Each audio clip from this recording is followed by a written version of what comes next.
আজকে একজনের একটা 183 পিটিশন ছিল, যার নাম আমি ডিসক্লোজ করতে পারবো না বা করাটা উচিত হবে না এই মুহূর্তে, যেহেতু এটা সাবজুডিস ম্যাটার হয়ে আছে। তবে একটা 183 পিটিশন ছিল, পিটিশনটা অ্যালাউ হয়েছে এবং আশা করছি এতক্ষণে 183 হয়তো হয়েও গেছে। তার 183 মানে হচ্ছে গোপন জবানবন্দি। 164 আগে ছিল, এখন এটা 183 বিএনএস এ এসেছে। এটা সাবজুডিস ম্যাটার, এতটা ডিসক্লোজ করা হয়তো এই মুহূর্তে উচিত নয়।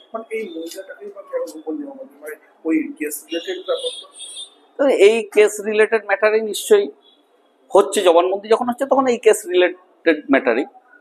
ইনাকে কি অ্যারেস্ট করা হয়েছে? না না না, এনার তো জবানবন্দি হচ্ছে, অ্যারেস্ট কেন হবে? সাক্ষী সাক্ষী সাক্ষী হিসাবে সাক্ষী হিসাবে।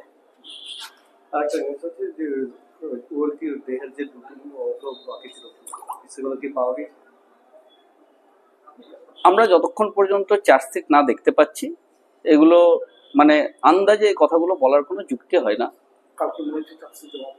সেটা তো এখন যদি ইনভেস্টিগেশন কমপ্লিট হয়ে হয় তাহলে চার্জশিট হবে, আর ইনভেস্টিগেশন যদি কমপ্লিট না হয় তাহলে এখন চার্জশিট হবে না।